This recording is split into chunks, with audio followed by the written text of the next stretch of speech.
Welcome to my channel Advika GS classes. कल की video में हमने बात किया था अथर्ववेद और ऋग्वैदिक समाज के बारे में।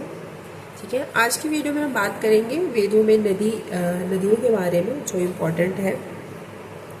कल की वीडियो में हमने यहाँ तक कर लिया था, आज हम वेदों में नदियों से शुरू करेंगे। ऋग्वेद में नदी सूक्त में 21 नदियों का उल्लेख मिलता है। कितनी नदियों का उल्लेख मिलता है? 21 नदियों का। ठीक है, नदी सूक्त में वर्णित पहली नदी गंगा है, वहीं अंतिम नदी गोमती है।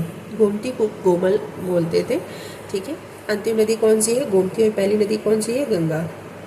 सरस्वती को नदी ये इम्पॉर्टेंट है, सरस्वती को नदी तमा, सौभाग्य दामिनी आदि नामों से भी पुकारा जाता है। यह ऋग्वैदिक समाज की सबसे पवित्र नदी मानी जाती थी। कौन सी नदी? सरस्वती नदी। अब हम देखते हैं सिंधु नदी के बारे में। आर्यों की सबसे विशिष्ट एवं असाधारण नदी थी सिंधु। नदी सूक्त में सर्वाधिक वर्णित नदी भी सिंधु है। इसे हिरण्य या हिरण्यवर्तिनी भी कहते हैं, क्योंकि यहाँ इस नदी से सोना पाया जाता था। ठीक है, अब हम बात करेंगे शत्रुदी यानी कि सतलज, वितस्ता झेलम नदी को वितस्ता बोलते थे, सतलज नदी को शत्रुदी बोलते थे, और ब्यास नदी को विपासा बोलते थे, चिनाब नदी को अस्किनी बोलते थे, रावी नदी को परशनी बोलते थे। ठीक है, नदी सूक्त में गंगा का उल्लेख एक बार हुआ है, यमुना का उल्लेख 3 बार हुआ है। नदी सूक्त में अफगानिस्तान की 4 नदियों का उल्लेख मिलता है, जिसमें है कुबा को काबुल बोलते हैं, कुर्रम को क्रुमु बोलते हैं, गोमती को गोमल, और स्वास्थ्य का उल्लेख मिलता है। ठीक है, अब हम देखते हैं ऋग्वैदिक आर्थिक व्यवस्था के बारे में। कृषि एवं पशुपालन अर्थव्यवस्था के मूलभूत आधार थे, जिनमें पशु यानी कि गाय, बैल, घोड़ा, बकरी, ऊंट आदि का महत्व होता था।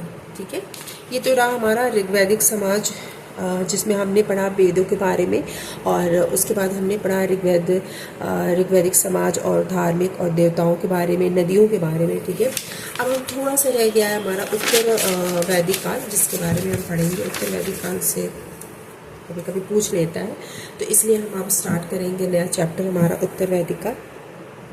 ठीक है, उत्तर वैदिक काल में हम देखेंगे सबसे पहले उत्तर वैदिक काल में सभ्यता का जो केंद्र था वो मध्य देश हो गया था। मध्य देश यानी कि कुरु और पंचाल का जो क्षेत्र था, वहाँ पर उत्तर वैदिक काल का आरंभ हुआ था। ऋग्वेद में वर्णित अयस का अभिप्राय तांबा या कांसा धातु से था। ठीक है, सर्वप्रथम उत्तर वैदिक कालीन ग्रंथ अथर्ववेद में स्पष्ट रूप से श्याम यानी कि कृष्ण का वर्णन मिलता है। इसके बाद हम देखते हैं उत्तर वैदिक काल की राजनीतिक जीवन। इस काल में युद्ध केवल गाय के लिए नहीं अपितु क्षेत्र हेतु भी होने लगे थे। ऋग्वेद में जो युद्ध होते थे वो गाय के लिए होते थे, अभी जो युद्ध होने लगे थे वो क्षेत्र के लिए भी होने लगे थे। इनका जो राजनीतिक विस्तार था उसमें हम देख लेते हैं उत्तर, दक्षिण, पश्चिम, पूर्व। ठीक है, ये उत्तर में जो शासक होता था उसको विराट बोलते थे, दक्षिण में जो शासक होता था उसे भोज कहा जाता था, और पूर्व में जो शासक होता था उसे सम्राट कहा जाता था, पश्चिम में जो होता था उसे स्वराट कहा जाता था। ठीक है, और पूर्व और दक्षिण के जो शासक थे उन्हें एकराट कहा जाता था। उत्तर और पूर्व में जो थे उन्हें, जो मध्य देश में थे उन्हें राजा कहते थे। जो एकराट शासक था वो सर्वोच्च शासक हुआ करता था। इनको आप ऐसे ट्रिक से याद कर सकते हैं, वी, ठीक है, स सब। ठीक है, अब इनकी हम देखते हैं प्रशासनिक इकाई। इनकी प्रशासनिक इकाई देख लेते हैं, जिसमें हम सबसे पहले देखेंगे राष्ट्र, फिर जन, विश्व, ग्राम, कुल। सबसे बड़ा राष्ट्र, उसके बाद जन, उसके बाद विश्व, उसके बाद ग्राम, फिर कुल। कुल क्या था? परिवार था। ठीक है, उसके बाद हम देखते हैं आश्रम व्यवस्था के बारे में। अंतिम लक्ष्य, आश्रम व्यवस्था का जो अंतिम लक्ष्य था वो क्या था? मोक्ष की प्राप्ति। ठीक है, उसके बाद हम देखते हैं चारों आश्रमों का एक साथ वर्णन हमें मिलता है जवालोपनिषद में।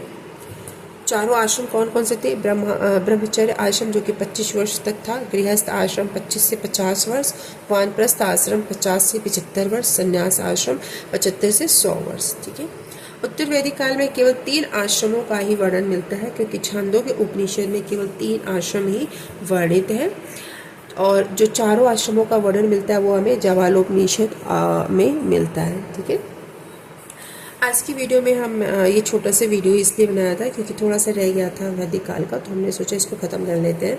इसके बाद हम नेक्स्ट चैप्टर शुरू करेंगे कल की वीडियो से धार्मिक सुधार आंदोलन के बारे में, जिसमें हम जैन धर्म, बौद्ध धर्म, शैव धर्म और दक्षिण में जो शरणार्थ थे, नयनार्थ थे और जो वैष्णव धर्म था उसके बारे में हम बात करेंगे। ठीक है, थैंक यू सो मच। अगर आपको हमारी वीडियो पसंद आई हो तो प्लीज़ लाइक करें, सब्सक्राइब करें।